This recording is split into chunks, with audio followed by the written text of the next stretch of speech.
കൊച്ചി അന്താരാഷ്ട്ര വിമാനത്താവളത്തിൽ നിർമ്മിച്ച താജ് ഹോട്ടലിൻ്റെ ഔപചാരികമായ ഉദ്ഘാടനം എല്ലാവരുടെയും അനുമതിയോടെ നിർവഹിച്ചതായി ആദ്യമായും അറിയിക്കട്ടെ. സിയാൽ നിർമ്മിച്ച ഈ പഞ്ചനക്ഷത്ര ഹോട്ടൽ ആഗോള ടെൻഡറിലൂടെയാണ് തുടർ നിക്ഷേപത്തിനും നടത്തിപ്പിനുമായി താജ് ബ്രാൻഡിൻ്റെ ഉടമസ്ഥരായ ഇന്ത്യൻ ഹോട്ടൽസ് കമ്പനി ലിമിറ്റഡിന് കൈമാറപ്പെട്ടത്. ഇതോടെ ഈയൊരു ബിസിനസ് മാതൃകയിൽ ഹോട്ടൽ ആരംഭിച്ചിട്ടുള്ള ഇന്ത്യയിലെ രണ്ടാമത്തെ വിമാനത്താവളമായി കൊച്ചി മാറിയിരിക്കുകയാണ്.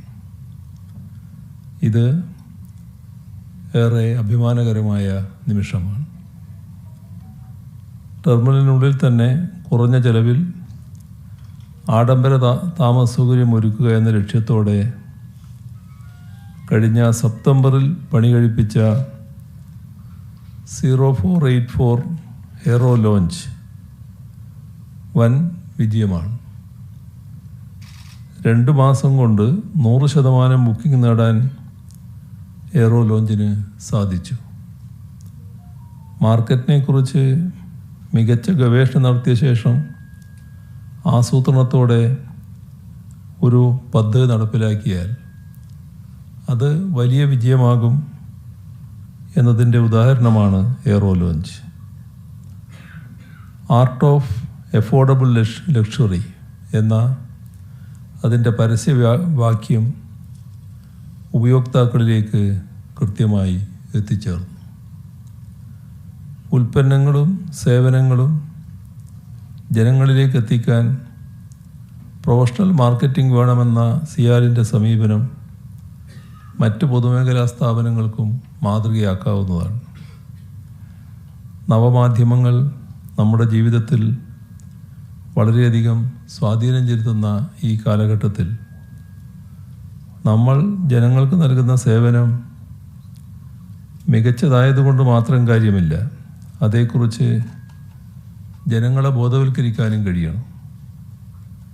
സേവനത്തിൻ്റെ ഗുണഫലങ്ങൾ ജനങ്ങളിലേക്ക് എത്തിയാൽ മാത്രമേ അവരുടെ നിർലോഭ പിന്തുണ ലഭിക്കുകയുള്ളൂ. പ്രതിവർഷം 1 കോടിയിലേറെ യാത്രക്കാർ തുടർച്ചയായി എത്തുന്ന വിമാനത്താവളമാണിത്. വിനോദസഞ്ചാര വികസനത്തിൽ ലോകത്ത് നടക്കുന്ന മാറ്റങ്ങളെക്കുറിച്ച് അവർക്കറിയാം. വർദ്ധിച്ചു വരുന്ന യാത്രക്കാരുടെ എണ്ണത്തിനനുസൃതമായി നമ്മൾ നൽകുന്ന സേവനങ്ങളുടെ തോതും ഗുണനിലവാരവും മെച്ചപ്പെടണം. ഈ ഒരു കാഴ്ചപ്പാടോടെയാണ് സിയാലിൻ്റെ പക്കലുള്ള ഭൂമിയുടെ വിനിയോഗം എപ്രകാരം മെച്ചപ്പെടുത്താം എന്ന ചിന്ത വന്നത്. തുടർന്ന് നടത്തിയ പഠനങ്ങളുടെ അടിസ്ഥാനത്തിലാണ് ഒരു പഞ്ചനക്ഷത്ര ഹോട്ടൽ എന്ന ആശയം ഉടലെടുത്തത്. അത് നിർമ്മിച്ചതിന് ശേഷം ലോകത്തിലെ തന്നെ ഏറ്റവും മൂല്യമുള്ള ബ്രാൻഡുകളിൽ ഒന്നായ താജ് ഗ്രൂപ്പിനെ ഇതിൻ്റെ നടത്തിപ്പിനുള്ള ആഗോള ടെൻഡറിലൂടെ കണ്ടെത്താൻ കഴിഞ്ഞു എന്നത് അഭിനന്ദനീയമാണ്. സിയാലിൻ്റെ യശസ്സിന് ചേർന്ന വിധം യാത്രക്കാർക്ക് ആതിഥ്യമരുളാൻ താജിൻ്റെ ഉടമസ്ഥരായ ഇന്ത്യൻ ഹോട്ടൽ ഗ്രൂപ്പിന് കഴിയുമെന്ന കാര്യത്തിൽ സംശയമില്ല.